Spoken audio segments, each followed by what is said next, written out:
ಅಂಗನವಾಡಿ ಮಕ್ಕಳಿಗೆ K N ರಾಜಣ್ಣರಿಂದ good news. Madhugiri ಕ್ಷೇತ್ರದ ಅಂಗನವಾಡಿ ಮಕ್ಕಳಿಗೆ ಸಿಹಿ ಸುದ್ದಿ ಕೊಟ್ಟಿದ್ದಾರೆ. ಕ್ರಾಂತಿಕಾರಿ ಯೋಜನೆಯ ಪ್ರಾಯೋಗಿಕ ಅನುಷ್ಠಾನಕ್ಕೆ ಮುಂದಾಗ್ತಾ ಇರುವಂತದ್ದು ರಾಜಣ್ಣ. ಮಕ್ಕಳಿಗೂ ಶೂ ಸಮವಸ್ತ್ರ ಕೊಟ್ಟು ಸರ್ಕಾರದ ಗಮನ ಸೆಳೆದಿರೋದು ರಾಜಣ್ಣ. ಮಧುಗಿರಿ ಕ್ಷೇತ್ರದ 5370 ಪುಟಾಣಿಗಳಿಗೆ ಶೂ ಸಮವಸ್ತ್ರ ವಿತರಣೆ. ಮಕ್ಕಳಲ್ಲಿ ಸಮಾನತೆ ಬೆಳೆಯುವ ಉದ್ದೇಶದಿಂದ ಈ ಪ್ಲಾನ್ ಅನ್ನು ಮಾಡಲಾಗಿದೆ. ಕ್ರಾಂತಿಕಾರಿ ಯೋಜನೆಯ ಪ್ರಾಯೋಗಿಕ ಪ್ರಯತ್ನ.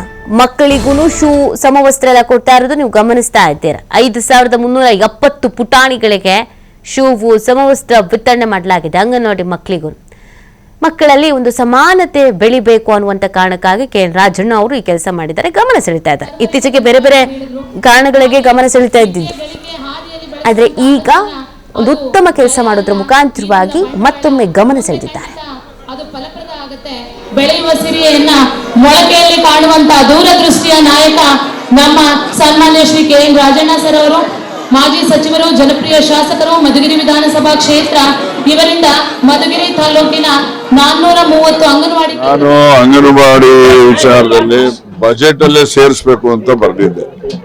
ಬಜೆಟ್ ನಲ್ಲಿ ಘೋಷಣೆ ಮಾಡಿ ಇದಕ್ಕೆಲ್ಲ ಸೇರಿದೆ ಒಂದು 20 ಕೋಟಿ 25 ಕೋಟಿ ಆಗ್ಬೋದು ರಾಜ್ಯದಲ್ಲಿ ಅಂತ ಹೇಳಿದ್ದೆ.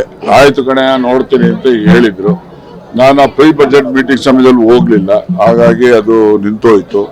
ಅಲ್ಲಿ ನಿಂತು ಅಂತೇಳಿ ನಾವು ಸುಮ್ಮನೆ ಇರೋಕ್ಕಾಗಲ್ಲ. ಈಗ ನಮ್ಮಲ್ಲಿನೇ ಅದಕ್ಕೆ ಒಂದು ಪ್ರೋಗ್ರಾಮ್ ಅನ್ನ ಮಾಡಿ ಇವಾಗ ನಾವು ಎಲ್ಲ ಮಕ್ಕಳಿಗೂ ಕೂಡ ಈ ರೀತಿಯ 2 ಜೊತೆ, ಒಂದು ಟೀ ಶರ್ಟು ಪ್ಯಾಂಟು, ಇನ್ನೊಂದು ಬರೀ ಶರ್ಟು ಮತ್ತೆ ಒಂದು ಪ್ಯಾಂಟ್, ಆ ಥರ 2 ಜೊತೆ ಕೊಟ್ಟಿದ್ವಿ. ಶೂನು ಕೊಟ್ಟಿದ್ವಿ, ಚೆನ್ನಾಗಿದ್ದಾವೆ.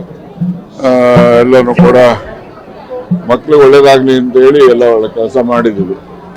ಮತ್ತೆ ಈಗ ಬಸ್ ಪಾಸಿಂದು ನಾನು ಹಿಂದೆ ಇದ್ದಾಗ 14 ಲಕ್ಷದಷ್ಟು ದುಡ್ಡು ಕೊಟ್ಟು ಗಂಡು ಹುಡುಗರದ್ದು ಮಕ್ಕಳಿಗೆ, ಅವಾಗ ಹೆಣ್ಮಕ್ಳಿಗೂ ಫ್ರೀ ಇರ್ಲಿಲ್ಲ. 13-18 ನಾನೇ ಕೊಡಿಸ್ತಾ ಇದ್ದೆ ಮಕ್ಳುಗಳಿಗೆ. ಈ ಸಾರಿ ಹೆಣ್ಮಕ್ಳುಗಳು ಕೊಡ್ತಾ ಇದ್ರು, ಗಂಡು ಮಕ್ಳುಗಳು ಕೊಟ್ಟಿರ್ಲಿಲ್ಲ. ನಾನು ಡಿಪೋ ಮ್ಯಾನೇಜರ್ ಕರೆದು ಗಂಡು ಮಕ್ಳುಗಳಿಗೆಲ್ಲ ಅದೆಷ್ಟಾಗ್ತದೆ ಕೊಡ್ತೀನಪ್ಪ, ಕೊಡಬೇಕು ಅಂತ ಹೇಳಿದ್ದೆ. ಅದನ್ನ ಮಾಡ್ತಾ ಇದ್ದೆ. ಈ ವಾರದಲ್ಲಿ ಆ ಕಾರ್ಯಕ್ರಮ ಮಾಡ್ತಾ ಇದ್ದು. ಈಗ ಸರ್ಕಾರನೇ ತೀರ್ಮಾನ ಮಾಡಿರೋದ್ರಿಂದ ಅದು ಕೂಡ ನಮ್ದೇ ಬೇಡಿಕೆ. ಎಲ್ಲ ವಿದ್ಯಾಭ್ಯಾಸಕ್ಕೆ ಹೋಗ್ತಕ್ಕಂಥ ಹಳ್ಳಿಗಾಡಿನ ಮಕ್ಕಳಿಗೆ ಸಮರ್ಪಕವಾದ ಬಸ್ಸಿನ ವ್ಯವಸ್ಥೆನೂ ಇರಬೇಕು, ಮತ್ತೆ ಅವರಿಗೆಲ್ಲ ಫ್ರೀ ಇರಬೇಕು ಅಂತ ಹೇಳಿದ್ದೆ. ನಾನು ಹೇಳ್ದಂಗೆ ಇಲ್ಲಿ ಹೇಳಿದ್ದೀನಿ, ವಿದ್ಯಾಭ್ಯಾಸಕ್ಕೆ ಏನೆಲ್ಲ ನಾವು ಹಣ ಬಂಡವಾಳ ಖರ್ಚು ಮಾಡ್ತೇವೆ, ಅದು ಖರ್ಚು ಅಂತ ತೀರ್ಮಾನ ಮಾಡಬಹುದು. ಅದನ್ನು ನಾವು ಮಕ್ಕಳ ಮೇಲೆ ಹಾಕ್ತಕ್ಕಂಥ ಬಂಡವಾಳ, ಅವ್ರ ಮೇಲೆ ಬಂಡವಾಳ ಹಾಕಿ ಅವರನ್ನ ಈ ದೇಶದಲ್ಲಿ ಸಮಾಜದಲ್ಲಿ ಉತ್ತಮ ಪ್ರಜೆಗಳನ್ನಾಗಿ ಮಾಡ್ತಕ್ಕಂಥದ್ದಕ್ಕೆ ಹಾಕುವ ಬಂಡವಾಳ, ಅದು ಖರ್ಚು ಅಂತೇಳಿ ಯಾರೋ ಭಾವನೆಯನ್ನು ಮಾಡಬಾರ್ದು ಅಂತಕ್ಕಂಥದ್ದು ನನ್ನ ಅಭಿಮತ.